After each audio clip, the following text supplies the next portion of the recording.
So my first question for you, Attiya, is that, so while I was watching this film, my biggest question is, why did you choose to go through this process? And then at this time, 20 years after, you had left this person, and then also as a film. So like, that's kind of like, just like three big things. Yeah. So I decided to make this documentary because I was angry.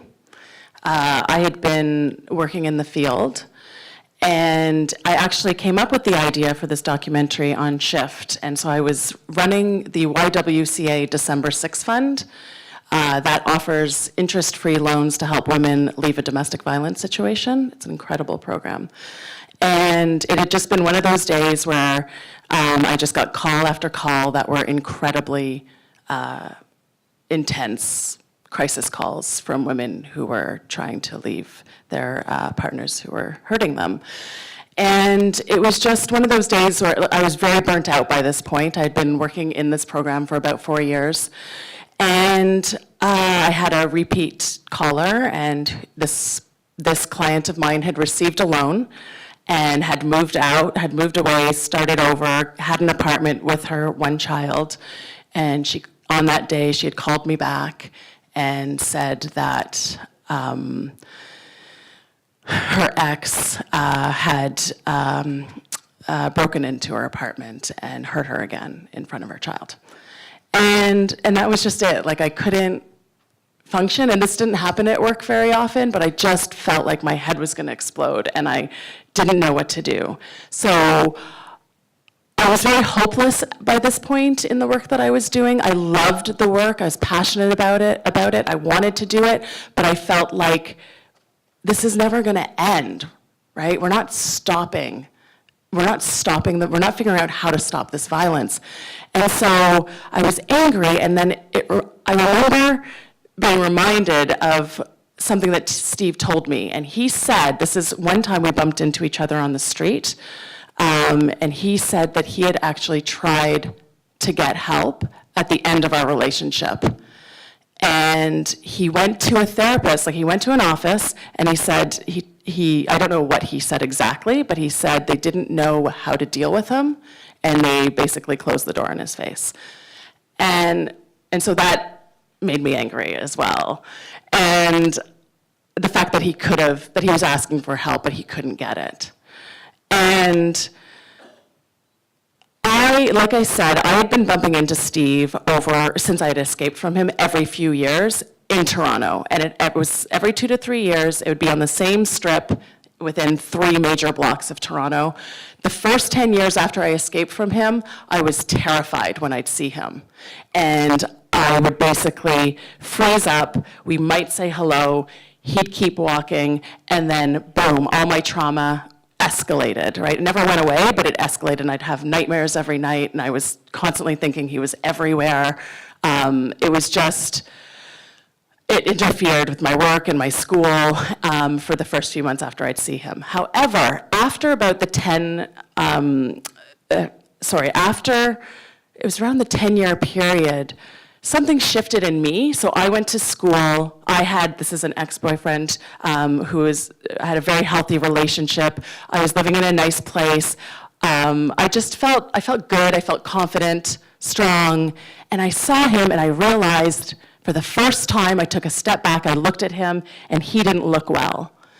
And I was in school, and I was practicing to be a counselor, and I actually thought, wow, he looks terrible. And I don't wish that on anybody, even the person that's hurt me. And at that point, that's when I became curious about him, and I wondered if he has been affected by the abuse that he inflicted on me. And that's when all the questions started to happen. So it was all those 3 things on that shift that made me realize that I needed to make a documentary. And this was 10 years after you had left him, that you bumped into him? Yes. And it caused you to kind of question, like, yeah. You're kind of wondering if, like, this mutual experience has affected him. Yes. At all. At all. Right. Mm-hmm. Oh my God, and then to make a movie out of it. Yeah. Right. And I love documentaries, and I wanted this film, it was never just gonna be a film. I always knew that I wanted to use it as a tool there was no way I was going to make this unless we could somehow use it in schools. Yeah. So, like, I guess I'll ask you that more towards the end about like what your plan is in terms of having it as an education tool. And so, but one of the things that I'm really curious about, and I'm sure the audience also is probably curious about too, is that the opening scenes when you're sitting down with Steve and you're asking him, like, do you remember when you did this to me? Do you remember the abuse? And he's just sitting there going, nope, no, I don't remember. We can visibly see you on screen getting very frustrated, taking deep breaths. You're probably thinking to yourself, like, what do you mean you don't remember, right? These are like the worst moments of my life, and you don't remember any of it. And so we can feel this frustration very palpably. And so during this process, do you ever feel like, I don't want to do this anymore, I'm out? No. I was incredibly frustrated in that first meeting in the cafe, but it wasn't enough to make me think that I didn't want to do this. I knew from the moment that he said yes that this is what I was going to do. I didn't think that he'd agreed to participate again after that first shoot, that's for sure. I thought that was the footage I was going to get. The idea for this film was we were going to start in the cafe and we would move broader, and I would try to sit down with other people who had used violence and the people that were working with them. So it was a much broader idea. But what happened is once we sat down, after that, even though I didn't get a lot of those questions answered, I did get some answers. When I left after that, we actually ended up talking for we have about 3 hours of footage. I left and I felt a sense of relief, and I feel like, I can't even describe it, this weight physically left me. So there was something about sitting there and just asking him those questions that was incredibly significant to me. And when I think about it, even if I had only had that one conversation with him, because I've been asked this, it actually would have been sufficient for me. Obviously, I ended up getting more, but there was something that was so huge for me about sitting down and asking him those questions and telling him what it was that he did to me. It felt incredibly therapeutic, and it was the first time, once I left, I realized that conversation, I actually started to heal in ways that I had never done before, and that's when I realized I had never healed within those like 20 years. I had been coping. And until I sat down with him, that process, I started to heal, to the point where at the end of the film, I do actually feel a sense of closure. Yeah. And I'm assuming then that when you walked away from that initial interview, obviously with not all the answers that you deeply desire, but that sense that this is somehow beneficial to you, did that give you the kind of the courage and the strength to move forward with this project and have kind of more extensive interactions with him and more intimate interactions with him? Yes, but it wasn't initiated by me. So the first conversation was, and what happened is a month after that conversation, Steve and I met for a cup of tea, and we both just wanted to check in with each other and just see how we were doing. And I told him, I said, listen, like, this is really strange, but I'm actually feeling a lot better because of the conversation we had. And I told him the ways that I had been healing even within that 1 month. We left that conversation. It was a few weeks later. He texted me, he said, you know what? I've been thinking about that, and if you want to sit down with me again, I would be willing. And if you want to film that, I'm totally willing to participate again. Oh, wow. Yeah. So, and that was huge for me as well. And so the fact that he kept participating was it really showed to me that he was being accountable, right? That he wanted to take responsibility, that he wanted to help me heal. That's incredible. So I guess then this leads me to another question about the title of your film, A Better Man.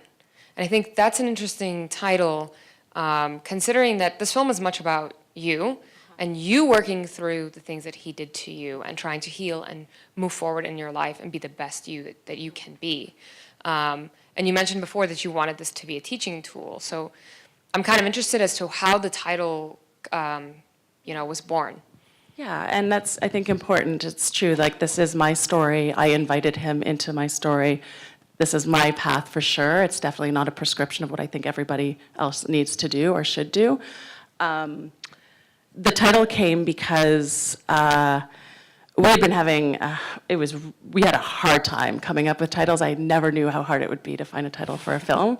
And basically, my producer, Christine Kleckner, her partner, one day, they didn't like the title that we had, and it was bugging them, and they woke up one morning, and they spent a few hours just writing out titles. And the last one, he suggested A Better Man. So she texted me. She's like, A Better Man? And as soon as I saw it, I was like, oh my goodness. And I went back to my notes because I would write little stories every time I saw Steve. And I went through them. And the last time I had seen him, he had said to me, you know, he said, Attiya, I wish I could have been a better man. And so that just resonated for me. And what I like about the title, some people don't like it, I have to say. But what I like about it is, for me, I'm hoping that while you're watching this film, you're actually thinking of yourself. And we're all capable of harming people. We all harm people. We all may not be abusive. But I think it's really important that we always strive to be better people, and recognize the harm that we create in our own relationships, whether or not there's abuse. And that's with our partners, our family, our neighbors, our coworkers, the person who works at your corner store. It's about respect. And it's about being better. Like, it's not like a good man. Like, I'm not saying, you know, Steve's this great person. I'm just saying, like, better just, to me, it signifies that it's a process and that we can all move, right? Like, we kind of move this way and then we fall a little, and hopefully we monitor that. But it's not just, what I hope people take away from this is that we're not just looking at Steve and, oh, he did this and he was this bad guy. We're thinking, oh, wow, you know what? I kind of see myself in some of Steve or some of Attiya. Or, you know, there was a time when I could have been that person. Or, oh, you know what? That's my best friend. Or that was my father. Or that was my aunt. That's what I'm hoping with this film, is that we really think about our own behaviors and actions. And I think that's really brave, and I think that comes from a place of selflessness that a lot of people don't possess or are not interested in cultivating. And so I really want to thank you for actually, like, pushing past those boundaries that we have, you know, inside of us. So with this story being so close to you, based on your life, you're the subject in the film, what was the role of your co-director in the film? Great question. Lawrence Jackman. So I didn't think I was going to co-direct at all when I first started this film, and this is my first feature. So I worked as a crisis counselor before this. But I spoke to a few people who were really close to me that said, no, you have to direct this. This is your story, and you have a definite message, and if you want that message to come through, then you need to direct it. But Larry came in because I wanted to have these conversations with Steve, and I wanted them to, the film almost came second. Like, this process was important to me as well, and I wanted that to be first. I wanted to be there with Steve, being able to feel what I needed to feel without thinking about, you know, what the crew's doing or directing. And so we had an agreement, Larry and I, that when I was sitting with Steve, I was not directing, I was the subject. And so that's where our role was very different. And then Larry this is his first feature directing. He's an editor. And so he also edited the film. And I hear from some people that that's not necessarily the best combination, to have a director edit. But in this case, it worked out beautifully. And it was really important to me to have a crew that would be very respectful to this issue, to me and to Steve. And that was something that I feel like we really cultivated with our crew. And even Steve had mentioned that, and that's why I think it's so important to have crew that you really trust and respect, and who respects all your subjects, which I found out really, it didn't take long for me to realize that from everybody, from our cinematographer, to, our sound recordists. Like, it was just full-on respect for all of us. And what was amazing to me is to see the learning that happened on our set. It was like a micro version of what was going to happen when it got out in the world. So for me to see even the crew starting to ask questions and change the language that they were using when it came to mostly people who are using violence or people who are experiencing it, I was like, wow, this is the power of this story. Right. Yeah. And so that's kind of like the power of film, not even as audience viewers when you see it or when you show it to your families or you bring it to a school, but I guess also the process of making and how that might influence people that work in this industry or, and who might also pass it on to those close to them. So, so another question more on the technical end of film. How did you find Todd? The therapist. Yeah. I found Todd really early on, and I'm so grateful to Todd because I do feel like he changed my life in a really important way. Todd, so when I first had the idea, what I did is I looked up people who work with people who use violence Canada, and Todd's organization, it's called Bridges. It's in Truro, Nova Scotia, in Eastern Canada. And his organization came up, and he came up on his own, and he's been in the field working specifically with men who use violence and their families for over 20 years. And he started off I'm not sure what exists here, but in Canada, we mostly have mandated programs. So men have to go through the court system, those who have used violence, in order to go into these programs. And so sadly, there's not a lot of voluntary places to go if you are using violence and you want help. But Todd used to work in one of those programs. And so he started off, and what he describes it as, in his words, he called them shame-based. And he realized that the same people were coming back to these programs over and over again. And over time, he realized that he actually didn't like the way that he was facilitating these programs for men who used violence. And he actually felt like he was using some of the language or some of the aggression that the people he was working with, were probably using against their partners, which I found fascinating. And so he changed the way that he was talking. He just changed his way of having conversations with these men. He does do narrative therapy. And what he realized is when he changed it, then the people he was working with seemed to respect him more and gave him more. And when they started giving him more about their own stories, they would open up worlds of not all of them having experienced violence themselves, but that's something that came through. And that's what I found interesting, is that he realized that so many, hurt people sometimes. And for those people, if they don't get to talk about the abuse that they've experienced, it's going to be very difficult for them to talk about the abuse that they might be using. And that was key for him. And so he changed that way of working with these men. And so, yeah, it was on the internet. I had done that one scene in the cafe, and then I called him and I said, this is what I'm doing. And immediately he was like, oh my goodness, what you're doing is actually, it's not unique. What's unique is that you filmed it. But this is what I and many other therapists, private therapists, are doing this work. It happens. We just don't know about it, and we never see it. So for him, he's so excited that his work is out there, because if you're doing it, if it has an effect, which in some programs it does, in some programs apparently it doesn't. But if we figure out where it's working, where people who are using violence are able to learn how not to use violence, which can happen, we need to start figuring out what does that look like and how do we replicate those programs, right? Like, to me, that seems basic.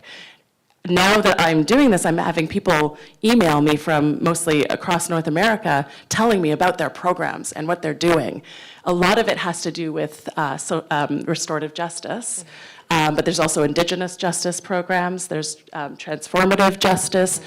There's just different paths to justice that we don't get to hear about in addition to the criminal justice system. And for me, that's key, is what we're not doing is we're not asking people who have been harmed, what is it that you want? We need to be asked what we need. And so we need other paths to justice, we need other paths to healing, and it does exist, and we can be creative about it, and that's what I'm hoping to do with this film, is that we can start sharing our stories of what is it that we want, what does that look like, is it achievable, and who can we talk to help facilitate that type of process. It doesn't need to be in person. You know, we could write letters, there could be a facilitator. There's different ways of doing it, and now that I'm talking to more people who've experienced violence and saying, what is justice to you? What do you need to restore balance, to restore safety? It's things like what Steve and I are doing, but some of them are just like, listen, he has money, this has ruined my life, I would like some compensation. I would like him to pay for the counseling that I've just had for 10 years. And I was like, that seems fair. So it's just starting to talk to each other really openly about what we need. But I found that you treat Steve very ethically in your film, and you, from what we see at least on the screen, is that the way you approach him, it feels very much like you are refraining from revenge. And here, revenge meaning inflicting some semblance of pain onto this person who terrorized you, more or less, for 2 years. And while it's really easy to, after the fact, after you've gone through this really laborious process and all of these years of having to walk into him on the street or have nightmares, that you're really kind of going for this restorative justice, but I feel like that word doesn't really describe the process. Right. You know, at times, you know, like what were you feeling as you were going through this? So you have your end goal is justice for yourself, hopefully justice for him in whatever way that looks for him, but what was that like going through it? Because justice can be a very noble thing, but with really ugly emotions on the inside. So. Yeah. By the point that Steve and I sat down together, even in the cafe, like I did respect him for meeting with me and for doing it in a public way. And yeah, there's points that I'm definitely angry with him. And some people say, I've had some audience members just say, like, I feel like you had too much compassion for him or you weren't angry enough. But like, I was angry, and people who know me know the scenes where I'm actually angry. But I wanted to model the type of behavior that I wish that he had exhibited with me when we were together, and I also don't, you can be angry and still be respectful. And I knew that this was a conversation, and I believe in respectful, honest conversations. And even though Steve had done all these horrible things to me, for me it was about just the fact of being able to sit there and have this conversation with him was very meaningful. But there's nothing in me that wanted to be angry at him. I just wanted to talk about it. So I don't know. Like I feel like I don't have feelings of revenge towards Steve. I did have them when I first escaped from him, for sure, but I don't now. I believe in I believe in peace, and I believe in being able to have conversations to deal with conflict. And I feel like there's been lots of conflict in my life, and this is one scenario where I've actually achieved some healing, and it's just weird that the person who hurt me is now the person that's helped me heal. Like it's odd, right? So I know in this film there's a gender dynamic, obviously, with folks that use violence. A lot of times they're men, not always, but a lot of the times they are men, and they're inflicting violence on people they have power over. So in our society, that would be either women or children or the elderly, etc. But one thing that comes up in your film, and it comes up very briefly, but I feel is very significant, is the racial dynamic between yourself and Steve. And that one of the things that's very striking is that we open with these interviews where he doesn't remember doing anything to you, and then he remembers very vividly when Todd asks him, like, oh, what kind of names did you call? And he immediately is like, oh, it got very cultural. And so I feel like there's a racial aspect of this film that's significant. I wonder if you could talk a little bit more about that. So at that point, there definitely is. He mentioned that it got a lot more colorful than that. So I still have a very hard time talking about the racism that he used, the emotional violence that he used. I haven't been able to go there. I could barely do it in the film. That's, when I say at the end there's so much more to say, the racism is one of those components, and part of it, I believe, is because as a brown person, I experience racism almost every day of my life. And so it's kind of like something that has never gone away. So it's like I haven't experienced any physical violence since I left Steve, but the racism exists from all around me. And I think that's why I have a hard time with it. It's still one of the conversations I have to have with Steve, because it was very dehumanizing. It's, racism cuts to the core. And yeah, I don't know how to talk about it yet. It's one of those things. I mean, you've already talked so much about other things, so I really would like to thank you for sharing everything that you've shared with us in this film and in this Q&A. And with that, I would like to open it up to the audience. So you're asking about the scene in which they're visiting the house, and you get sick, right? Yep. And Steve says, "Do you mind me being here?" And you said, "Not at all." Did you mind him being there at the beginning of this journey? Was that a process that you went through? Mm-hmm. Yeah, it was. I actually asked him to come with me. So that was in Ottawa, and I live in Toronto, so it's about a 4-hour drive, and I have family that lives in Ottawa, and just the word Ottawa would trigger me for the longest time, and I realized I wasn't going back home to visit my family because they lived in Ottawa, so there was a serious, I needed to deal with this issue, and I thought for the film, I told Larry, the co-director, I was like, I need to go back to Ottawa, I need to figure out what's going on there. And so when I met with Steve, I told him that. I said, I'm going to Ottawa, and I would actually really like for you to come with me. That's up to you, but I feel like it could be therapeutic for both of us. And so he eventually, it took a while, and then he agreed.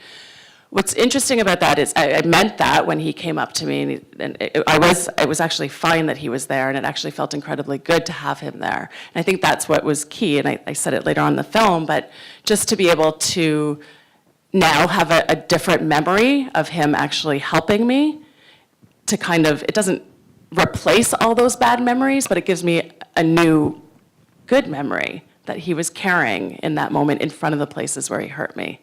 I find that interesting, and I want to do some research in terms of what that is. I haven't yet, but that's just about how memory works, and if memories can indeed be replaced, and can you repair trauma by trying to do positive things in places where, you experienced harm. That moment was incredible. It was probably the most difficult moment of the entire film for me. I was feeling a million things, and yeah, I felt like I always describe it like if I were a cartoon character in that moment, I would have just exploded. Yeah. So he's asking about the opening scene where Steve doesn't remember anything, but it's very clear that he's emotional. Yeah, so he does remember some things, right? He doesn't not remember everything. He actually says he says choking, but the word should be strangling. So he remembers strangling me. He remembers, he says something about, oh, that never leaves your mind. Those instances never leave your mind, although he couldn't tell me what those instances were. And so what became obvious to me in that scene is that it had been 20 years, but he had never, ever talked to it about with anybody ever before. And I was and that's what hit me in that scene. I was just wow, you have held on to this. And most likely he had buried it deep inside, which many of us do who experience it. And sometimes when you've done something so bad, you have so much shame that you do bury it. And so he never said that he didn't remember what I was saying, but it was quite clear that he did have some memories. He just wasn't able to talk about it yet. And I think it's just the shame of hearing me tell him what he had done. There's obviously footage you're not seeing, but there were, like, I did tell him about specific incidences that I needed to remind him of. And so he was feeling all of that in that scene. And I think, I'm not sure when we met and I said that I was going to be filming this, I don't know what he thought in his head I was going to ask, but I don't think he thought I was going to be as, like, I had my questions and I was going to ask them. And I did that. And I think he was also shocked by how honest and kind of blunt my questions were. Give us just a quick timeline. You met him when you were 16. Mm-hmm. So you were in high school Yes. together. Yep. Did you live with him during high school or after high school did you move in? How did that living arrangement come together? Yeah, so I met Steve, I was 16, he was 17. We met, we were going to a concert. I didn't know him yet. The concert was canceled, and so we were both just in the parking lot, and I thought he was a member from the band. So I ran up to him to get his autograph, and then he was like, I'm not, it's, the Depeche Mode, it's a band from the 80s. And if you look at Steve from the old picture, he looks like Martin Gore from Depeche Mode. So I ran up to him. Do people know? Yes. So so I went up to ask for his autograph, and he's like, I'm not Martin Gore. And I was with my best friend, and we're both like, oh my God, he's so cute. He's like, rah, And he was really fun. I had one, in the film, we had that one amazing day. And then he wasn't from Ottawa, so he went back to his town. And then we talked on the phone for about a month. And he ended up moving into my family home. So I told my mom that he needed somewhere to go. Because of privacy reasons, I can't tell you why, but he had to leave. But so he moved into our family home.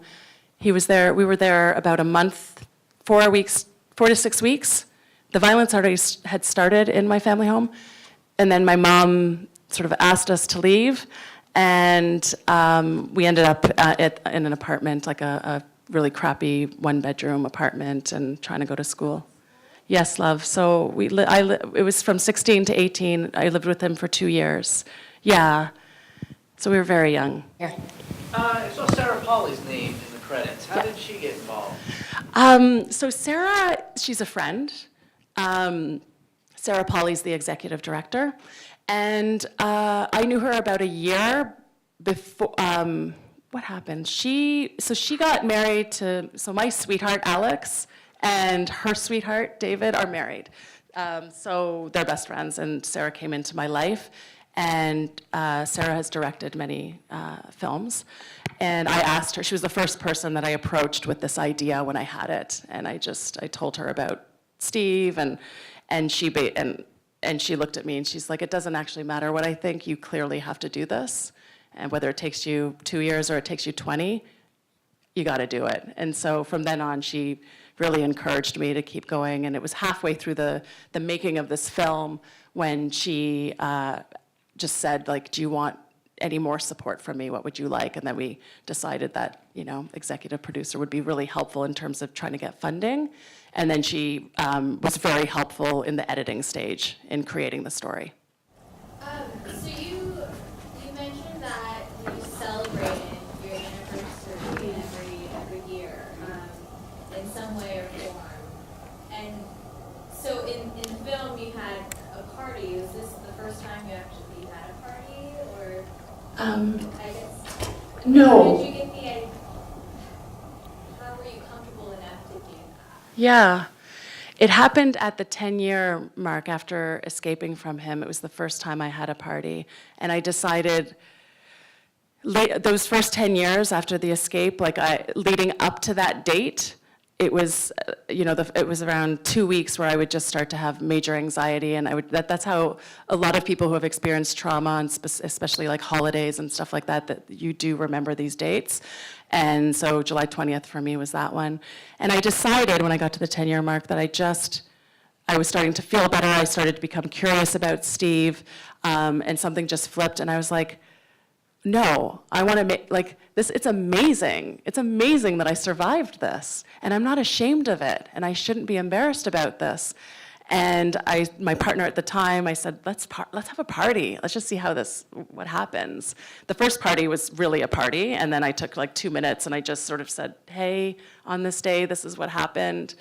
And what happened is there were 3 or 4 other people that came forward and talked about the abuse they had experienced.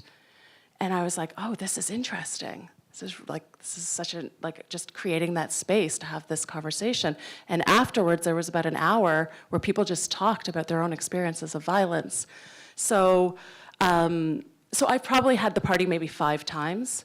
And sometimes I just go out for dinner or like light a candle. And this last year, I just spent it with my family. And I'm curious about if I'll end up having these big parties. I don't know. I do feel like now that this film is done, there's something that's kind of more calm. Like, I don't need to do that, but now I have friends that really want me to continue the party because so many people have come forward at these parties for the first time. Yeah. But it was to try and make a date and just try and make it positive, something that's so hard. And also, why do we not celebrate the really difficult things that we've gone through, right?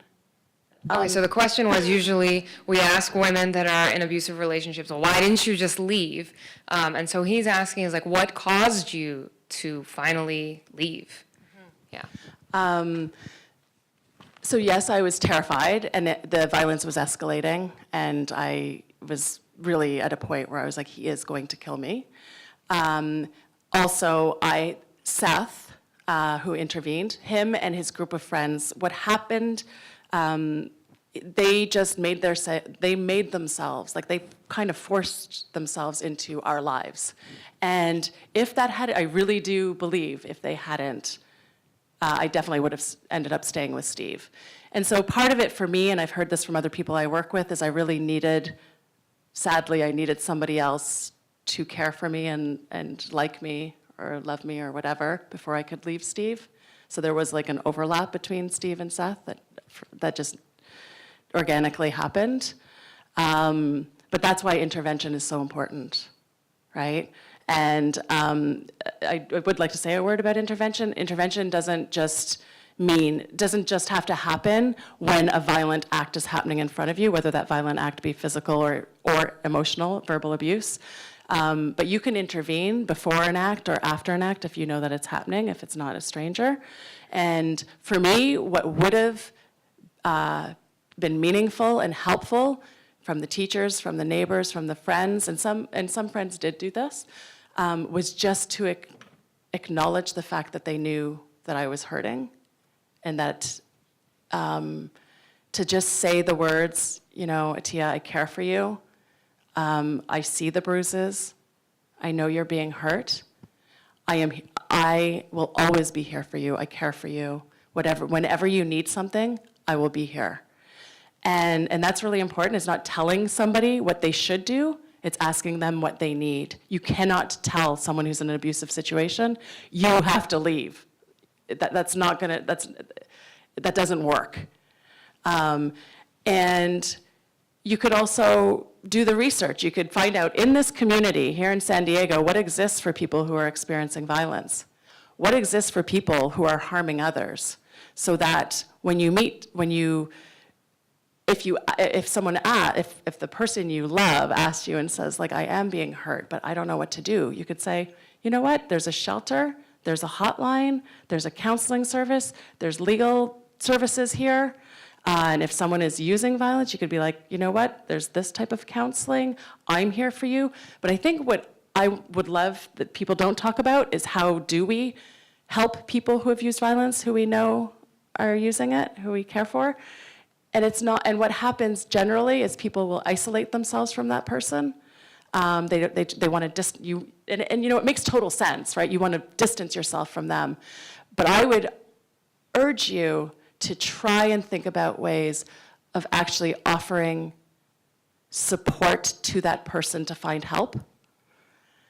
And to tell that person, if you actually do care for them or love them, because a lot of people we love use violence, to say you love them, you care for them, but you do know that they're using violence, you can confront them, and that you'd like to help them and that services do exist where they don't have to be using violence, where they could actually show love and care and have a healthy relationship, but it could possibly be a long process. If you can be that person, as hard as it is, that's how we start to make a difference in these in intimate partner violence relationships. Very hard. Also, if you know people who are using violence and there's a group of you, it's exhausting. It's an exhausting position to be in sometimes, to be the only person that's caring for somebody. Generally, it's a group of people know about it. You're a group of friends, your family members, you all know what's going on. If you can try and disperse what that responsibility looks like to help them so that you're not the only one that person's coming. So you know what, maybe this week I'm gonna be the person that they can call anytime and talk to. Or, you know what, I have money, so what I'll do is I'm gonna say, if they ever need counseling, whether it's the person who's harmed or the person who's experienced it, I'll pay for their counseling. Why don't you be the person, since you don't mind actually having the conversations, why don't you be that person? And you know what, maybe you love the kids, you could look after the kids while they go to get services. There's different ways of intervening, and they don't all have to seem like huge interventions that you can't do. It's very, sometimes small things make a very huge difference to someone who's experiencing or using violence. And I think on that note, this is probably a good place to just kind of leave this Q&A, go out, have a nice time, party it out. And so I'd like to thank you all for being here. And Attiya, are you going to be around? Yes, if you have any questions, I'll be in the lobby and we can chat. So thank you all so much for coming out to closing night. We still have films tomorrow. If you got badges, get tickets, come on out. Thank you. Thank you very much.